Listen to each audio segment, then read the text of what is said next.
Black, radical queer, prison abolitionist, socialist, feminist, Christian, engaged in social critique, local and state politics in New York. He's a PhD political science student at the CUNY Grad Center, and he's part of our middle family. Welcome, Jawanza.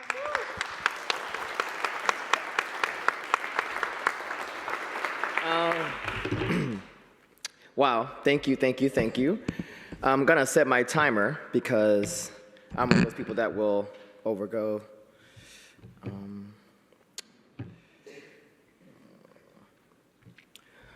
Okay, so before I even begin, I would like to just open with a call to ancestors, if you'll.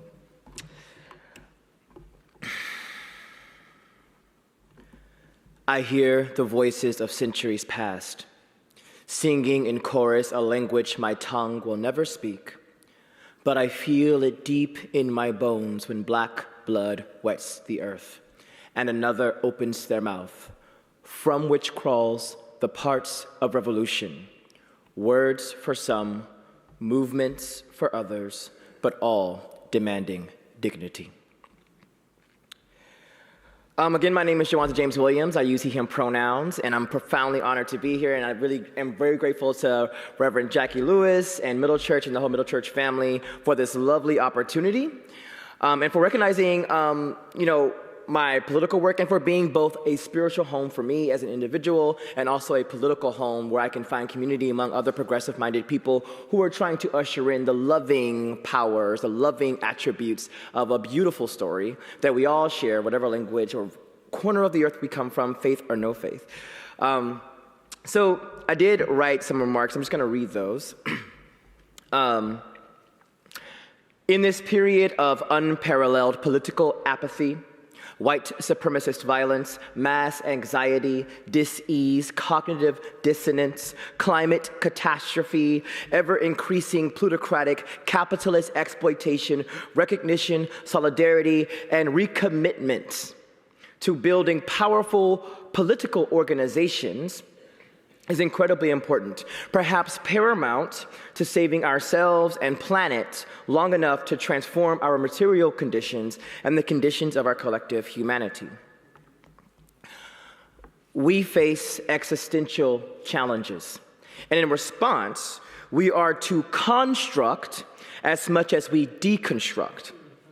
I want to spend a few moments reflecting on the need for organizations in the United States, but really around the world, but I'm talking specifically now in a United States context with an internationalist perspective.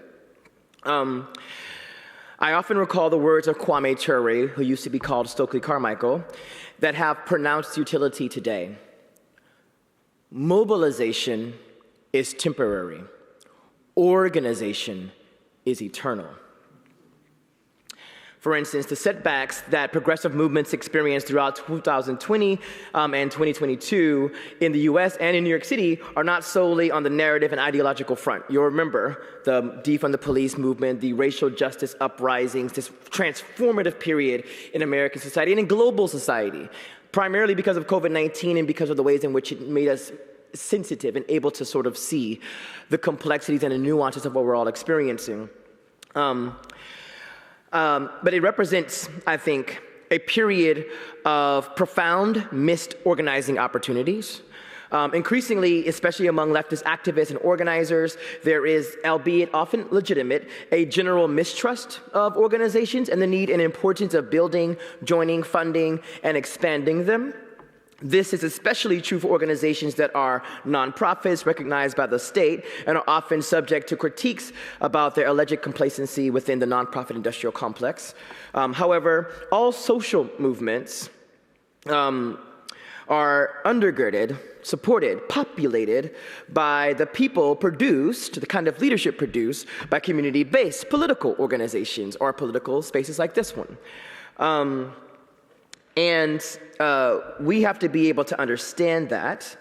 So like, for instance, even to 2020's general call to defund the police, which is a loving way to extract from an abusive structure and practice connected directly to the enslavement of Africans, connected specifically to the escaping of enslaved Africans, seeking their freedom and self-determination, and contracted white men primarily set out into the world to find them, to capture them, to return them to captivity. That is, to return them to annihilation, to degradation, to violence. These are the legacies of this system. This is why I'm an abolitionist. But that's not my point here. That's another conversation. But in 2020, that moment that happened didn't just appear out of nowhere. It is the consequence of, I would say, Black feminist organizing, Black feminist ideologies and theories and practices, and organization like the Movement for Black Lives, a coalition or a movement coalition of hundreds of organizations populated by Black people who have been working to get ourselves free for hundreds of years. But unfortunately, organizations are often rendered invisible to the role that they play in seizing particular moments of social unrest and focusing and directing that animus in useful ways. But more critically, it is imperative to move individuals and communities from these flashpoints of outrage into consistent engagement in policies beyond voting. Not vote, but beyond voting. There must be a comprehensive toolbox of ways in which we are engaging with the world around us. Who's familiar, just by a show of hands, with the Marxist concept or framing of dialectical materialism? This is good. And for those who don't know, dialectical materialism, essentially, in a nutshell, is the idea that the environment around us, the physical material world around us, affects our internal world, how we think, how we understand ourselves, our psychic world. And our psychic world, in turn, influences our physical world. And it creates this cycle. And we have to be aware of said cycle if we're able to intervene lovingly. And also, those who are not interested in intervening for justice, life, and liberty, etc., are also aware of dialectical materialism. So it's very important not to be afraid of big words, but to learn those words and to retranslate them in ways that make sense for you and your people. I'm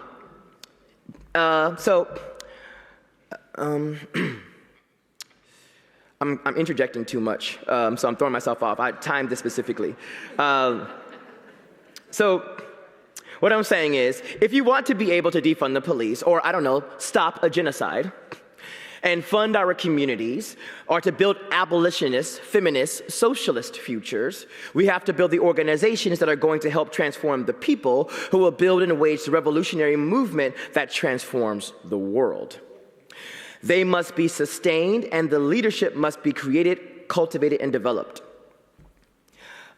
If you want to engage vulnerable communities in New York City towards abolitionist demands, for instance, we have to launch and win issue-based campaigns.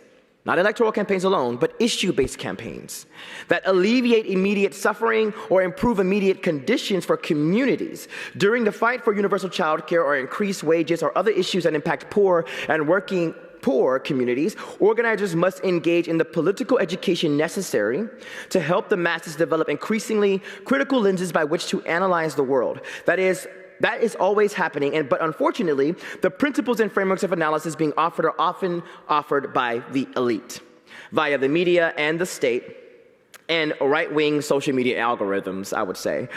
We need to respond with community-based organizations that are willing to contend with the fundamental structures of American society, and unapologetically, while also being accountable to a base of people. Right? We can't just be saying things, burning all the things down, and not be accountable to the people who might need even the assistance erected by a problematic system. Like, these are the complexities and the contradictions that we have to be able to navigate. We have to be able to account for. And it's much easier to account for those complexities, those nuances, if you are in community. And what happens in an organization? It's not just protests. It's not just meetings. It's community. It's relationships. And when you know people, when you know a Black queer person, when you know a Black trans person, when you know a person experiencing homelessness, when you know an active drug user who does not want to stop using drugs, then it's harder to sort of fall into the, I would say, psychic, ideological, socio-political trappings of some of the worst parts of what it means to be a human being.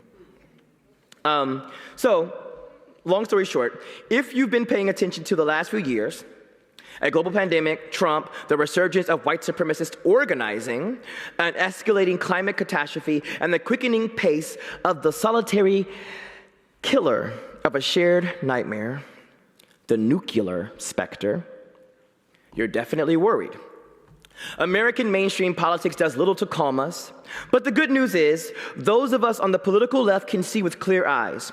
We must be cautious, though, to not scale the walls of our ideological echo chambers. We don't want to render our perspectives perplexing. We must not alienate the masses. And the masses are working class. The working class is a big tent idea to a lot of people. It doesn't just mean low income. But that's another conversation as well. Because if we do that alienation, if we make our like the entry point to our sort of ideological world, our organizations, non-porous, we ripen the earth for salting. And that salting looks like the kind of populism that Donald Trump is taking advantage of, and others like him, Ron DeSantis, Greg Abbott from my home state of Texas. We gotta hold that nuance, that complexity, because love calls us to do that, which I believe is God. So I'm almost done, I promise. And again, the scorched earth right wing takes full advantage of those moments whenever we're illegible to the masses as leftists, as progressives, as lovers, as revolutionary people. So we got to remember that at all times in all of the dimensions of our lives, of our public life and our private life. We must better collectively understand the ideological crucifixion of leftist principles by fascistic, opportunistic, albeit sophisticated, right-wing manipulation. And the last thing I'll say, here we are, just a moment on identity, politics, and organization. It's very important because I'm talking about joining organizations. That's my call to action. It's join political organizations, support political organizations whose sort of theory of change does not rest solely on who represents us in elected state houses or the federal government. That's important, of course. I'm not under no disillusion that it does matter who has the leverage of those powers. But what matters more, I think, is our infrastructure, our movement infrastructure of response, of loving, deep, nuanced response.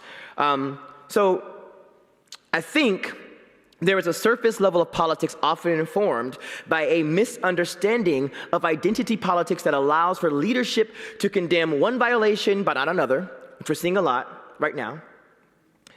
It does not contend with nuance. It's how one of the most progressive cities in the United States elected a former police officer, near Republican, to the mayorship following one of the most consequential summers in American history as it related to police accountability.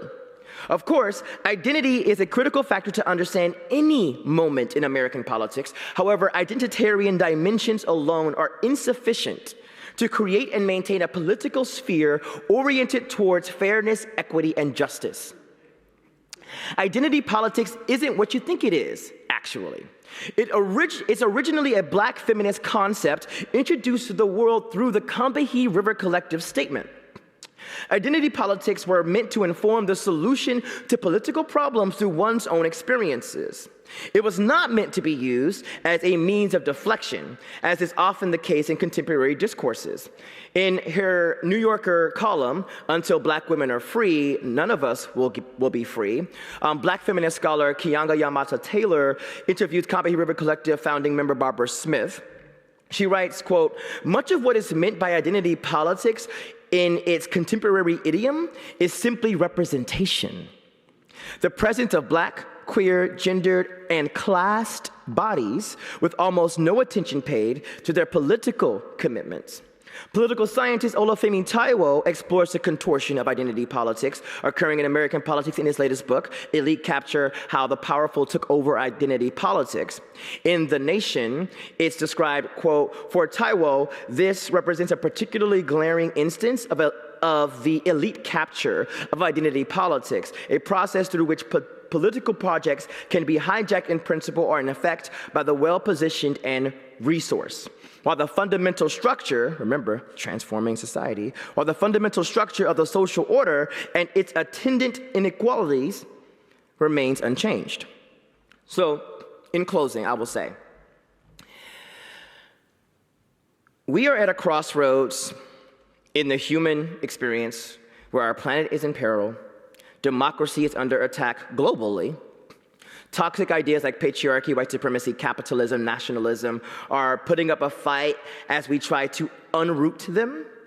And make no mistake, the issues that our loving movements contend with are driven and exaggerated by these inhumane phenomena.